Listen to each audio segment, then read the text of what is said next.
Capítulo 8 do livro de Zacarias vai dizer assim: De novo veio a mim a palavra do Senhor dos Exércitos, dizendo: Assim diz o Senhor dos Exércitos: Zelei por Sião com grande zelo e com grande indignação zelei por ela.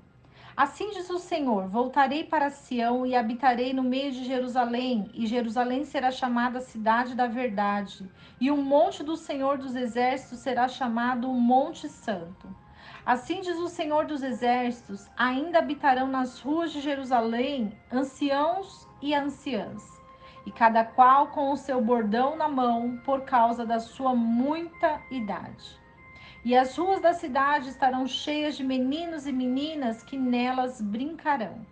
Assim diz o Senhor dos Exércitos: se isso parece maravilhoso aos olhos do remanescente deste povo, naqueles dias também será maravilhoso diante dos meus olhos? Diz o Senhor dos Exércitos. Assim diz o Senhor dos Exércitos: eis que eu salvarei o meu povo da terra do Oriente e da terra do Ocidente. E os trarei e habitarão no meio de Jerusalém, e eles serão meu povo, e eu serei o seu Deus em verdade e em justiça. Assim diz o Senhor dos Exércitos: esforcem-se as mãos de todos vós, que nestes dias ouvistes estas palavras da boca dos profetas, que estiveram no dia em que foi lançado o fundamento da casa do Senhor dos Exércitos, para que o templo fosse edificado. Porque antes destes dias não houve salário para os homens, nem lhes davam ganhos os animais, nem havia paz para o que saía, nem para o que entrava, por causa do inimigo, porque eu incitei a todos os homens, cada qual contra o seu próximo. Mas agora não serei como nos dias anteriores para o restante deste povo, diz o Senhor dos Exércitos, porque a semente prosperará. A videira dará o seu fruto e a terra dará o seu produto, e os céus darão o seu orvalho. E farei que o remanescente deste povo possua tudo isso. E acontecerá que, assim como fostes uma maldição entre as nações, ó casa de Judá, e ó casa de Israel, assim vos salvarei e sereis uma bênção. Não temais, mas esforcem-se as vossas mãos. Porque assim diz o Senhor dos Exércitos: como pensei em fazer-vos mal, quando vossos pais me provocaram a ira, diz o Senhor dos Exércitos, e eu não me arrependi. Assim pensei de novo em fazer bem a Jerusalém e a casa de Judá nestes dias. Não temais. Estas são as coisas que deveis fazer. Falai a verdade, cada qual com o seu próximo. Executai juízo de verdade e de paz nas vossas portas. E nenhum de vós pense mal no seu coração contra o seu próximo, nem ameis o juramento falso, porque todas essas coisas eu aborreço, diz o Senhor. E veio a mim a palavra do Senhor dos Exércitos, dizendo: assim diz o Senhor dos Exércitos: o jejum do quarto mês, o jejum do quinto, o jejum do sétimo e o jejum do 10º mês serão para a casa de Judá gozo e alegria e festas solenes. Amai, pois, a verdade e a paz. Assim diz o Senhor dos Exércitos: ainda acontecerá que virão povos e habitantes de muitas cidades, e irão as habitantes de uma cidade a outra e dirão: vamos depressa implorar o favor do Senhor e procurar o Senhor dos Exércitos. Eu também irei. E assim virão muitos povos e poderosas nações a procurar o Senhor dos Exércitos em Jerusalém e a implorar o favor do Senhor. Assim diz o Senhor dos Exércitos: naqueles dias acontecerá que 10 homens das nações de todas as línguas pegarão, sim, no manto de um judeu, dizendo: iremos convosco, porque temos ouvido que Deus está convosco. O capítulo 8 de Zacarias vai falar sobre a resposta de Deus. O que é a resposta de Deus? A resposta de Deus é quando nós entendemos que Deus ele quer abençoar Israel e Judá. Que Judá e Israel, povo escolhido de Deus, foram espalhados por todos os povos. Então, quando nós entendemos que o Senhor diz que muitos vão voltar para a terra de Israel. E o que é a terra de Israel? A terra de Israel é uma terra escolhida para Deus habitar. E como é essa terra? É uma terra que mana leite e mel. É uma terra abundante. É uma terra que produz os frutos do Espírito Santo. É uma terra próspera. É uma terra de libertação. É uma terra de vivificação. É uma terra onde Deus reina em verdade e em justiça. É uma terra que é edificada pelo Senhor. E quando nós entendemos que o Senhor, ele conduz as nossas vidas para essa terra, porque o que nós desejamos é servir ao Senhor de todo o nosso coração, de toda a verdade e de todo o juízo. E quando nós concluímos que a palavra de Deus é a única verdade que pode nos resgatar, nós entendemos que essa verdade ela é clara para nossas vidas, independente do que nós estamos passando.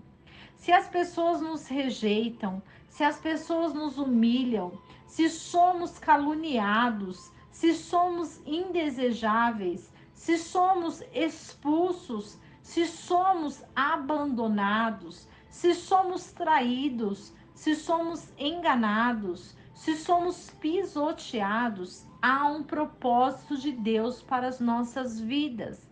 Porque Deus está nos chamando, porque Deus está nos assegurando que Ele quer nos abençoar.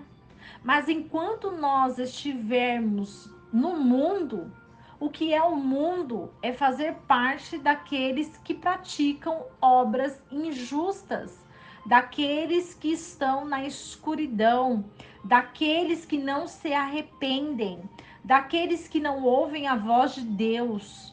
O Senhor, ele diz a respeito da resposta dele com jejuns. O Senhor, ele responde para nós através dos jejuns. Nós estamos fazendo jejuns?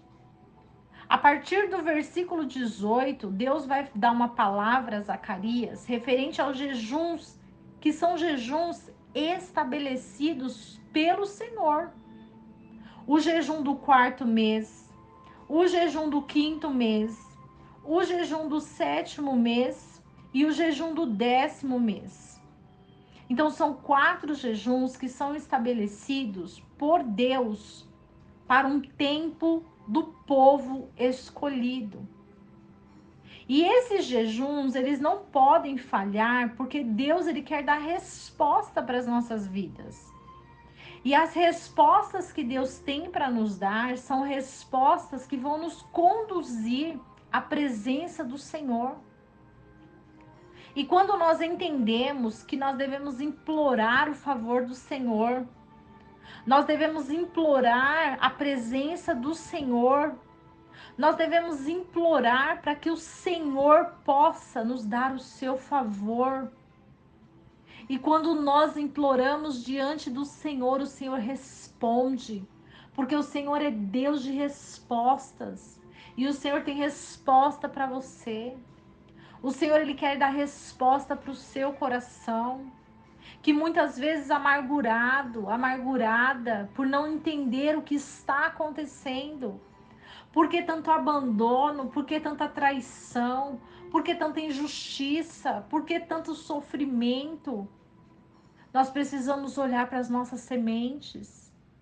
Quais são as nossas sementes, o que nós temos plantado, o que nós temos feito diante do Senhor, o que nós temos produzido para glorificar o nome de Deus, o que nós estamos deixando para a nossa geração, o que a nossa geração vai produzir no coração, se nós não pregarmos a palavra de Deus.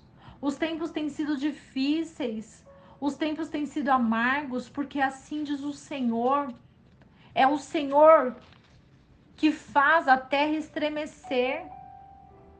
É o Senhor que faz com que um homem seja contra o outro homem, contra o próximo. Porque Deus, ele não divide a glória dele com ninguém. Porque Deus, ele quer adoração exclusiva. Porque Deus, ele é o nosso criador. Não foi o homem que te criou. Não foi o homem que te desejou. Não foi o homem que soprou nas suas narinas, mas foi Deus, o nosso Pai celestial. E não há outro Pai para nós a não ser o nosso Pai celestial. Ele é o Pai que cuida, Ele é o Pai que protege, Ele é o Pai que dirige as nossas vidas, os nossos passos. E é diante do nosso Pai que nós precisamos adorá-lo em espírito e em verdade. É diante do nosso Pai que nós devemos entender que a terra escolhida é Israel. A terra escolhida do Senhor é Israel. E quando nós entendemos que a terra escolhida é Israel, nós não conseguimos ir para nenhum lugar. Outro lugar não vai satisfazer os nossos anseios, nossos desejos, porque a terra escolhida é Israel. Quando nós entendemos que nós precisamos cumprir as leis, princípios estabelecidos por Deus. Ah, mas nós precisamos cumprir esses jejuns, esses 4 jejuns anuais, que são jejuns para o povo de Deus. Nós precisamos cumprir? Sim, nós precisamos cumprir. Precisamos cumprir esse jejum porque o Senhor é aquele que determina. E quando Ele determina, é porque algo bom Ele quer revelar para nós. Quando Deus determina o jejum, é porque Deus, Ele quer falar e se revelar para nós. Quando nós entendemos que o Senhor, Ele quer fazer com que nós voltemos aos braços dele. E esses 4 jejuns que Deus estabelece é para que nós possamos entender que esses jejuns dos judeus que são públicos são os jejuns onde se determina o processo de Deus nas nossas vidas. Existem diferentes tipos de jejum e nós vamos citar aqui o jejum da expiação, o jejum de Daniel, o jejum do Senhor no deserto, o jejum de Esther. E cada jejum é estabelecido por Deus para que nós possamos entender que o jejum, ele é arma de guerra. O jejum, ele é uma arma poderosa para que nós possamos nos aproximar de Deus, para que nós possamos clamar ao Senhor, para que nós possamos falar com Deus através da prática do jejum e da oração. E é aí que Deus vai nos responder, e é aí que Deus vai fazer. E é aí que Deus vai se movimentar, porque Deus, ele tem grandes promessas para as nossas vidas. Mas nós precisamos cumprir a vontade de Deus. Que hoje nós possamos viver essa reflexão nas nossas vidas. Que possamos ser instruídos e preparados para os jejuns estabelecidos da palavra de Deus. E que não esqueçamos do versículo que diz: conhecereis a verdade, e a verdade vos libertará.